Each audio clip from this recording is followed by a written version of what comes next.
I don't think I'd have written a lot of those songs if it hadn't been for having that band to write for. Forget the four-string stereotype. Jack Bruce was a six-string revolutionary, a sonic sculptor who redefined the role of the bass guitar. This ain't your grandpa's bass line. This is a bass odyssey. Let's get started. John Simon Asher Bruce, better known as Jack Bruce, was born on May 14th, 1943 in Bishopbriggs, Lanarkshire, Scotland. He was raised in a musical family in Glasgow, which is a city that is known for its shipbuilding. Jack attended a total of 14 different schools as a result of his parents, Charlie and Betty, who traveled widely around the United States and Canada. It was during his teenage years that he began playing jazz bass, while he was attending Bella Houston Academy to finish his official schooling. His studies at the Royal Scottish Academy of Music and Drama included cello and composition, and he was awarded a scholarship to attend the institution.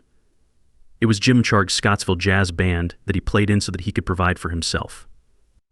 Jack, however, left the academy and his homeland at the age of 16 in order to pursue his passion for jazz despite the fact that his school disapproved of his decision. This was owing to the fact that he was having financial difficulties and his professor was not interested in his musical ideas. Following his travels to Italy, Jack moved on to England, where he participated in jazz and dance ensembles while playing the double bass. It was in London in 1962 when he became a member of Alexis Corners Blues Incorporated, which was his first prominent band. Charlie Watts, who would later become the drummer for the Rolling Stones, Graham Bond, who played the organ, Dick Hextall Smith, who played the saxophone, and Ginger Baker was the drummer for this band. The story of Jack Bruce's illustrious career began with the disbandment of his previous group in 1963. Not one to be deterred by setbacks, Jack soon joined the Johnny Birch Octet.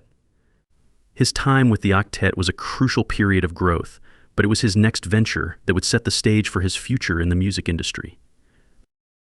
Jack, with his boundless passion for music, teamed up with the indomitable Graham Bond, percussion powerhouse Ginger Baker, and the exceptional guitarist John McLaughlin to form the Graham Bond Quartet. This eclectic group fused bebop, blues, and rhythm and blues into a unique and compelling sound that captured the essence of their collective musical prowess. Jack's versatility as a musician was on full display, but the demands of session work necessitated a pivotal shift from the upright bass to the electric bass guitar, a transition that would define his future sound. As the dynamic of the group evolved, John McLaughlin departed, making way for the saxophonist Hextall Smith. This change heralded the transformation of the quartet into the Graham Bond organization. With this new formation, the band's sound matured into a more streamlined and succinct R&B style.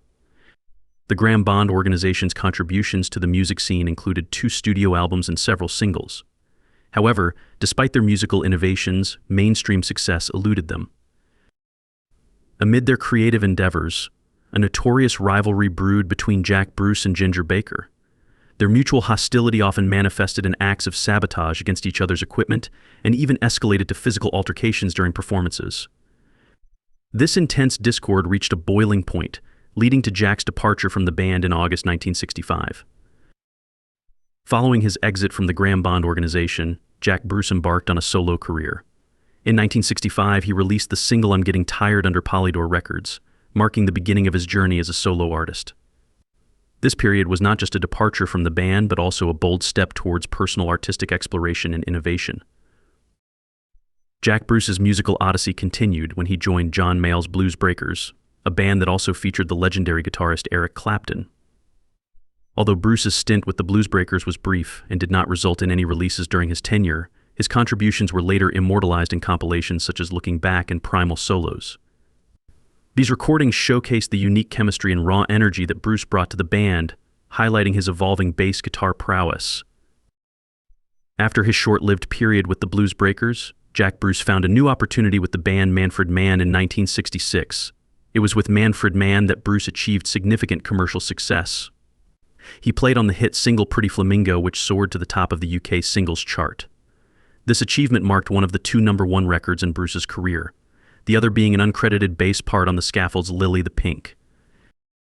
Bruce's versatility as a musician was further exemplified through his contributions to the innovative jazz rock sound of Instrumental Asylum. His ability to blend different genres and push musical boundaries became a defining characteristic of his career. This period solidified Bruce's reputation as a pioneering bassist capable of seamlessly integrating into various musical contexts.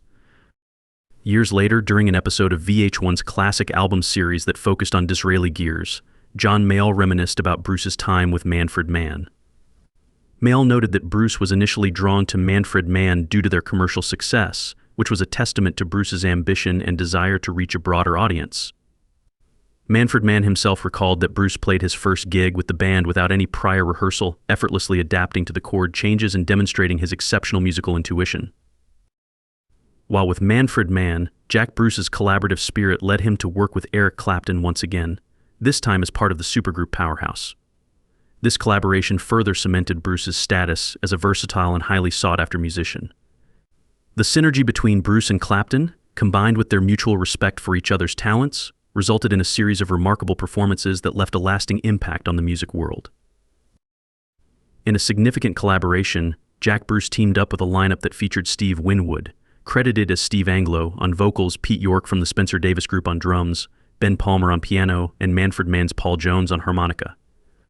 Originally, Ginger Baker was intended to play the session, but the lineup that recorded for the Electro Sampler album What's Shaking included these talented musicians instead. Powerhouse contributed 3 tracks to the album, showcasing their formidable talent and musical synergy. 2 tracks from the What's Shaking album, Crossroads and Stepping Out Later, became iconic live staples for Jack Bruce's next band, Cream. These songs highlighted Bruce's evolving musical style and set the stage for his future success. In July 1966, Jack Bruce, Eric Clapton, and Ginger Baker formed the legendary power trio Cream. This band quickly rose to international fame with their unique blend of blues rock and jazz-infused rock music. Jack Bruce played a pivotal role in Cream, not only as a bassist but also as a primary songwriter and lead vocalist. His contributions were integral to the band's distinctive sound and enduring legacy. Using his Gibson EB3 and Fender 6 electric basses, Jack Bruce became one of the most influential bassists in rock history. His innovative playing style and musical versatility inspired countless musicians, including Sting, Geddy Lee, Geezer Butler, and Jeff Berlin. Bruce's approach to the bass guitar redefined its role in rock music, demonstrating its potential as a lead instrument rather than just a rhythm section component. Cream's notable hits, many of which were co-written by Jack Bruce and lyricist Pete Brown, include Sunshine of Your Love, White Room, and I Feel Free. These songs not only topped charts but also became anthems of the 1960s rock scene. Bruce's ability to blend powerful bass lines with melodic vocals and intricate songwriting made these tracks timeless classics. Cream's discography, though brief, left an indelible mark on the music world. The band released 4 albums. Fresh Cream 1966, their debut album, showcasing their raw blues rock roots. Disraeli Gears 1967, a psychedelic rock masterpiece that solidified their place in rock history. Wheels of Fire 1968, a double album that featured a mix of studio and live recordings, highlighting their versatility and live performance prowess. And Goodbye 1969, the band's farewell album, encapsulating their innovative sound and musical journey. With the release of Disraeli Gears, Cream welcomed the talents of producer and multi-instrumentalist Felix Pappalardi. This collaboration marked a significant evolution in their sound, which spanned blues rock, psychedelia, and hard rock.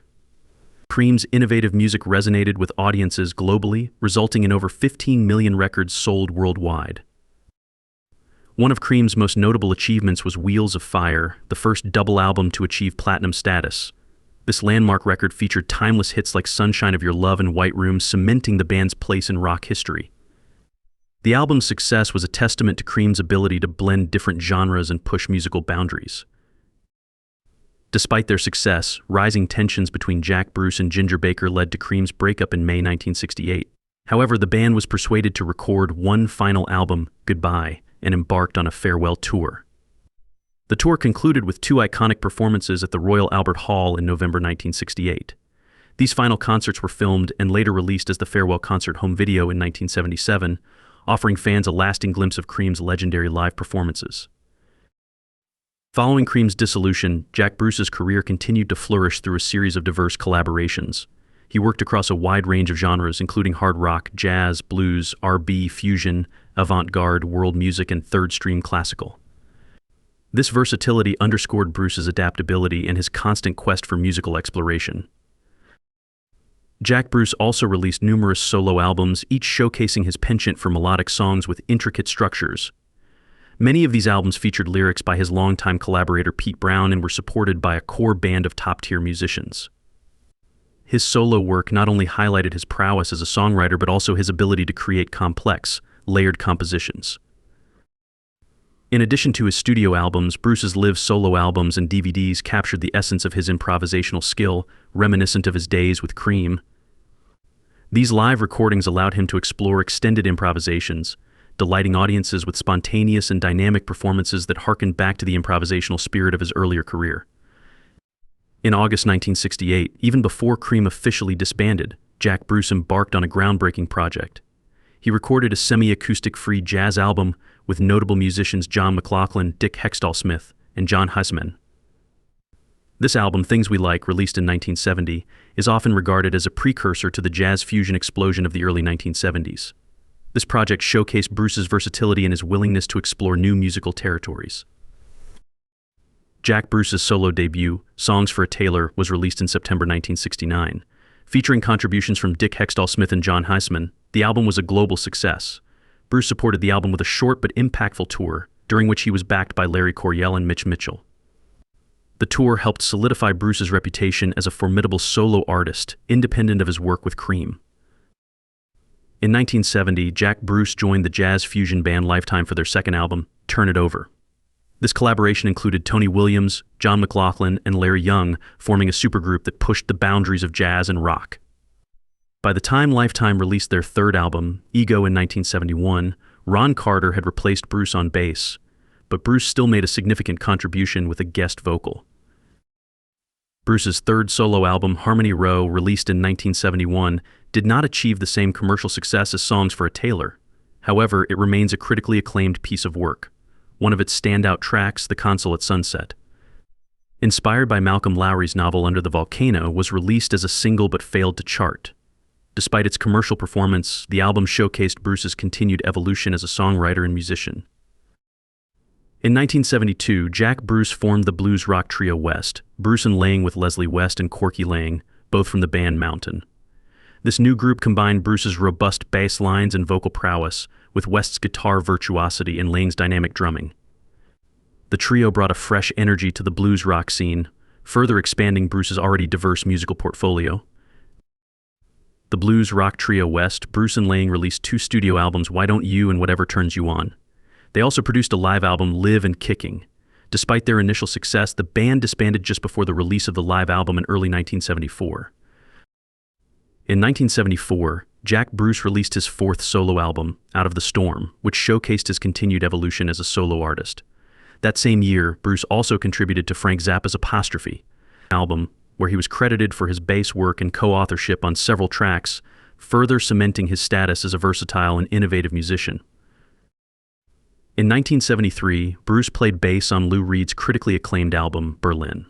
Following the release of Out of the Storm, Bruce embarked on a 1975 tour to support the album. The tour featured former Rolling Stones guitarist Mick Taylor and jazz keyboardist Kyla Bley. This tour was later documented in the live album Live at Manchester Free Trade Hall 75, released in 2003. Unfortunately, the tour ended with Taylor's departure, and plans for a new studio album were subsequently abandoned. In 1976, Bruce contributed to Charlie Mariano's album Helen 12 Trees, demonstrating his continued involvement in diverse musical projects. He then formed the Jack Bruce Band with drummer Simon Phillips and keyboardist Tony Hymas. The band released House Tricks in 1977 and embarked on a world tour. Despite their efforts, the album did not achieve commercial success.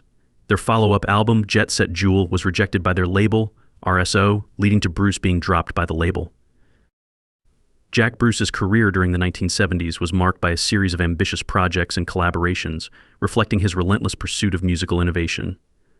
From his work with West, Bruce and Lang to his solo ventures and collaborations with iconic artists like Frank Zappa and Lou Reed, Bruce continually pushed the boundaries of rock, blues, and jazz.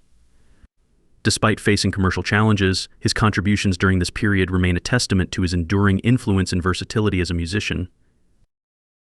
In 1979, Jack Bruce embarked on a tour with members of the Mahavishnu Orchestra, reuniting with guitarist John McLaughlin and meeting drummer Billy Cobham. This collaboration was a significant reunion, blending Bruce's formidable bass skills with the complex and dynamic style of the Mahavishnu Orchestra. Later, a collection of Bruce's BBC recordings from the 1970s was released in 2008 under the title Spirit, capturing the essence of his work during that era. By the late 1970s, Jack Bruce faced significant financial difficulties, exacerbated by his ongoing struggle with drug addiction. To stabilize his finances, he took on session work for artists such as Cozy Powell, Gary Moore, and John Anderson. This period of session work allowed Bruce to stay active in the music scene while addressing his financial and personal challenges. In 1980, Jack Bruce sought to rejuvenate his career by forming the band Jack Bruce and Friends, which included Billy Cobham on drums, Clem Clemson on guitar, and David Sanchez on keyboards. The band released the album I've Always Wanted to Do This later that year. Despite the album's release, the subsequent tour did not meet with commercial success, leading to the band's disbandment. In the early 1980s, Jack Bruce joined Rocket 88, a group linked to his days with Alexis Korner. He contributed to their live album, recorded in Germany, and also participated in the Live in the Studio album Blues and Boogie Explosion for Jetton Records. During this period, Bruce collaborated with guitarist Robin Trower on 2 albums, BLT and Truce, and worked with Trevor Rabin on the LP Wolf. By 1983, Jack Bruce released the album Automatic on Interchord and embarked on a European tour to promote it. He also joined the ensemble A Gathering of Minds and contributed his vocals to Alan Holdsworth's Road Games. Bruce's collaboration with producer Kip Hanrahan began in 1983, resulting in several critically acclaimed albums that highlighted his versatility and depth as a musician. In 1985, Jack Bruce showcased his versatility by contributing vocals and blues harp to Anton Fier's Golden Palominos on the track Silver Bullet the following year. He revisited one of his classic hits, re-recording I Feel Free, for a Renault 21 car campaign, which demonstrated his ongoing influence and relevance in popular culture. In 1989, Jack Bruce signed with Epic Records and recorded the album A Question of Time.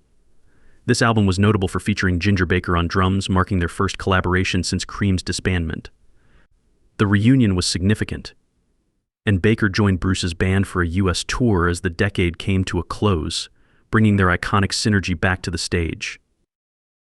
In 1990, Jack Bruce performed at the Montreux Jazz Festival, a prestigious event that highlighted his enduring talent. During the festival, he joined forces with Irish blues rocker Rory Gallagher, rekindling a musical partnership that began when Gallagher's band, Taste, opened for Cream at their farewell concert in 1968. This reunion showcased the lasting bonds formed through their shared musical journeys. In 1991, Jack Bruce briefly participated in Vivian Stanshall's solo show Rawlinson Dog Ends, but he left due to inadequate rehearsals. However, that year also saw a significant event on April 25th. Bruce collaborated with an impressive lineup of musicians including Uli John Roth, Simon Phillips, Randy Hansen, John Wetton, and Zeno Roth at E-Work in Cologne, Germany, for a tribute to Jimi Hendrix. This concert was later recorded and released on Laserdisc in 1994 as The Spirit of Jimi Hendrix Live in Concert, capturing a memorable homage to the legendary guitarist. In 1993, Jack Bruce released the solo album Something Else, which reunited him with Eric Clapton. The album received critical acclaim, acknowledging Bruce's sustained artistic vitality. Later that year, he celebrated his 50th birthday with Ginger Baker and former bandmates in Cologne, Germany. These special concerts were recorded and released as Cities of the Heart, a double CD set that was later accompanied by a DVD release titled Rock Palace: The 50th Birthday Concerts. These recordings captured the essence of Bruce's career and his contributions to the music world, offering fans a celebratory retrospective of his enduring legacy. In the mid-1990s, guitarist Gary Moore joined forces with Jack Bruce and Ginger Baker, leading to the creation of the power trio BBM. Their album Around the Next Dream achieved significant success, reaching the top 10 in the UK charts. Despite the album's success, internal tensions within the band led to their breakup during the subsequent tour. In 1995, Jack Bruce released an introspective solo album titled Monkjack. This album highlighted his vocal and piano talents, with Bernie Worrell accompanying him on organ. The album was a departure from his previous work, showcasing a more personal and reflective side of Bruce's artistry. In 1997, Bruce ventured into film music by producing and arranging the soundtrack for the Scottish film The Slab Boys. This project featured notable artists such as Lulu, Edwyn Collins, Eddie Reader, and The Proclaimers. The soundtrack added another dimension to Bruce's multifaceted career, demonstrating his versatility in different musical arenas. Bruce returned to the touring scene in 1997 as a member of Ringo Starr's all-star band, performing alongside Peter Frampton. During a memorable performance in Denver, Colorado, Ginger Baker joined the stage, and the trio performed a set of Cream classics, rekindling the magic of their earlier collaborations. Bruce continued touring with Starr until 2000, bringing his legendary bass playing to audiences around the world. In 2001, Jack Bruce assembled a new band that included Bernie Worrell, Vernon Reid from Living Colour on guitar, and Kip Hanrahan's Latin rhythm section. Hanrahan also produced their album, Shadows in the Air. This album featured a reunion with Eric Clapton, who joined Bruce on a new version of the iconic Cream hit Sunshine of Your Love. The project marked a significant return to the spotlight for Bruce, blending his rich musical history with fresh, contemporary influences. Furthermore, in 2003, they released a live DVD named Live at the Canterbury Fair, which was followed by the release of another studio album that was produced by Hanrahan entitled More Jack Than God. Over the course of his addiction, Jack had experienced a number of health problems, but in 2003 he was diagnosed with liver cancer following the completion of clinical treatment. A hazardous liver transplant was performed on him, and although it was first met with rejection, it was ultimately successful. In the year 2004, he made his way back to Germany to take part in a performance featuring rock superstars. Jack reunited with Clapton and Baker, two of his former colleagues from Cream, in May of 2005. They performed at London's Royal Albert Hall, which was eventually published as the CD Royal Albert Hall, London, May 2nd, 3, 5, 6, 2005, and at Madison Square Garden in New York City. Both of these concerts were met with widespread praise. Following the event, Jack participated in a tribute performance for Dick Hextall Smith in London, where he performed alongside Gary Moore and Gary Husband. In 2006, Jack restarted his musical career with a special event that featured Cream and solo classics alongside the German HR Big Band. This show was presented on CD in 2007, despite the fact that Jack's recuperation was still underway. Additionally, he opened a rehearsal space at the Royal Scottish Academy of Music and Drama in Glasgow that was named after him. Jack and guitarist Robin Trower worked together once more in 2008 on the album 7 Moons, which had Husband as a featured collaborator. In celebration of his 65th birthday, 2 box sets were made available: Spirit, which is a compilation of recordings made by the BBC, and Can You Follow, which is an extensive anthology that covers his whole career. Beginning in July 2008, Jack was able to go on a series of outdoor performances across the United States as part of the Hippie Fest tour. This was made possible by his better health before the tour began. In addition, he gave performances at tribute concerts and other special occasions, such as a reunion with Ginger Baker and engagements in Japan in honor of Tony Williams. Jack received an honorary doctorate of letters from Glasgow Caledonian University in recognition of his services to Glasgow's cultural and music scene. During the course of 2009, Jack toured Europe with Trower and Husband. It was his solo album Automatic that was re-released, bringing his solo repertoire to a full completion on CD. He also continued to play, including at Ronnie Scott's Club in London for the celebrations commemorating the club's 50th anniversary. The authoritative biography of Jack, titled Composing Himself, The Authoritative Biography, was written by Harry Shapiro and released by Jawbone Press in February of 2010. According to Shapiro, who is well known for writing biographies on Jack's partners like Alexis Korner, Graham Bond, and Eric Clapton, Jack's life and career are investigated in this book. Clapton and Baker, 2 members of Cream, have written autobiographies that disagree with this book. These memoirs highlight different recollections of their time spent together as Cream members, including when they formed, played, and wrote. While attending the North American Music Merchants show in January 2011, Jack was presented with the International Bassist Award. He was just the 3rd person to receive this award, following in the footsteps of Jaco Pastorius and Nathan Watts.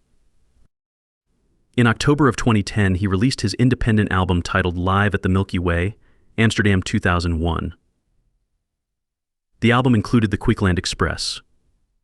This double CD was released all over the world by EMI in February 2011, which coincided with Bruce's appearances at Ronnie Scott's Jazz Club in London and around the United Kingdom as part of the Ronnie Scott's Blues Experience. Additionally, in June of 2011, he was the headlining act at a special performance that was held in London's Royal Festival Hall. The concert was held to celebrate the 60th anniversary of the venue, as well as the 50th anniversary of blues in Great Britain. The concert featured his large blues ensemble while Joe Bonamassa was a special guest. During the year 2012, Jack took part in a number of events, such as the Jerry Rafferty tribute concert that took place in Glasgow and performances with the traditional Celtic band Lau. Jack Bruce, the man behind the bass, was a documentary that was shown on BBC Scotland in February of 2012. The program featured interviews with Jack, Clapton, Baker, and Brown throughout its course. His musical odyssey continued with residencies at Ronnie Scott's in London, engagements in Havana, Cuba, and a tour of the United Kingdom. Jack's musical journey continued with these performances. Esoteric Antenna was the label that published Silver Rails, which was Jack's first solo studio album in almost a decade. The album was released in March of 2014. The album was produced by Rob Cass and recorded at Abbey Road Studios. Pete Brown and Kip Hanrahan were among the musicians who contributed to the album, along with other artists such as Robin Trower, Cindy Blackman, and Phil Manzanera. Kyla Simone Bruce, Bruce's daughter, created a documentary that was included in the deluxe edition of the album. The video followed the production of the album and showcased its creation. Malcolm, Jack's son, was in charge of overseeing the production of the album and helped out with guitar contributions on numerous tracks. Meanwhile, Aruba Red, Jack's daughter, offered backup vocals to the song Hidden Cities. In 1964, Jack tied the knot with Janet Godfrey on a personal level. When Marvin Gaye requested Jack to join him in the United States, he refused the invitation since he was going to be getting married soon. At the time, they were engaged to be married. As a songwriter, Janet had previously held the position of secretary for the Graham Bond Organization fan club. Additionally, she had worked with Jack on 2 songs that were composed for the band. Jonas, who subsequently played keyboards in his father's band and with Afro Celt sound system, and Malcolm, who grew up to play guitar with Ginger Baker's son, Kofi, were the 2 kids that they had together. Jonas and Malcolm were both in their own bands. Sadly, Jonas went away in 1997 as a result of complications with his respiratory system. During the year 1982, Bruce tied the knot with Margaret Safer, which was his second marriage. In addition to a son called Corin, they were blessed with 2 daughters, Natasha and Kyla. Natasha is also known professionally as Aruba Red. The guitar, cello, piano, organ, mellotron, and harmonica were just a few of the instruments that Jack performed during his career. He also played the harmonica from time to time. Jack Bruce, who was 71 years old at the time of his death, passed away on October 25, 2014, in Sudbury, Suffolk, England, following a battle with liver illness. Clapton, Baker, and a number of other well-known artists, including Phil Manzanera, Gary Brooker, Vernon Reid, and Mitten Sawney, were present at his burial, which took place in London on November 5, 2014. Morning Has Broken, Strawberry Fields Forever, and Theme for an Imaginary Western were among the songs that were sung by friends and family members as they gathered at the Golders Green Crematorium to pay their respects. After some time, Jack's remains were cremated and buried on December 31, 2014, during a private ceremony that was held for his family. Margaret, his wife, and their 4 children are the only ones who will remember him. Jack Bruce's legacy as one of rock's most influential bass players is undisputed. His remarkable talent and unique style have left a lasting impression on the music world, garnering tributes from some of the biggest names in rock. Eric Clapton, a legendary figure in rock, honored Bruce with a touching acoustic song shared on Facebook. He described Bruce as a great musician and composer, and a tremendous inspiration. This tribute highlighted the deep respect and admiration Clapton had for his friend and fellow musician. Tony Iommi, the renowned guitarist of Black Sabbath, took to Twitter to express his admiration for Bruce, calling him his favorite bass player and a hero to many. Geezer Butler, Black Sabbath's bassist, echoed these sentiments, stating that Bruce was his biggest influence and favorite bass player. This acknowledgement from 2 rock legends speaks volumes about Bruce's impact on the music world. Geddy Lee, the bassist and singer for Rush, hailed Bruce as one of the greatest rock bassists of all time. He regarded Bruce as a true and profound inspiration to countless musicians and one of his earliest bass heroes. Lee's words reflect the deep influence Bruce had on his playing and music career. In a 2008 article for the Sunday Times, Dan Cairns suggested that many consider Bruce to be one of the greatest bass players ever. Neil McCormick of the Daily Telegraph echoed this sentiment, noting that there was a time when Jack Bruce was synonymous with the bass guitar in rock history. Pink Floyd's Roger Waters described Bruce as probably the most musically gifted bass player ever. These accolades from such esteemed musicians underscore Bruce's extraordinary talent and enduring legacy. Jack Bruce's journey through the music world, from his groundbreaking work with Cream to his diverse solo career, left an indelible mark on the industry. His ability to navigate multiple genres and his innovative approach to music continue to inspire musicians and fans alike. Whether through his collaborative efforts, his solo compositions, or his electrifying live performances, Jack Bruce's legacy remains a testament to his exceptional talent and enduring influence in the world of music. Whether he was laying down soulful vocals, shredding on the electric guitar, or adding a touch of elegance with the cello, Bruce was a musical chameleon. Jack Bruce wasn't just a bassist, he was a true musical explorer, a pioneer who pushed the boundaries of rock and redefined the role of his instrument. So crank up the volume, feel the groove, and join us on this Jack Bruce bass odyssey.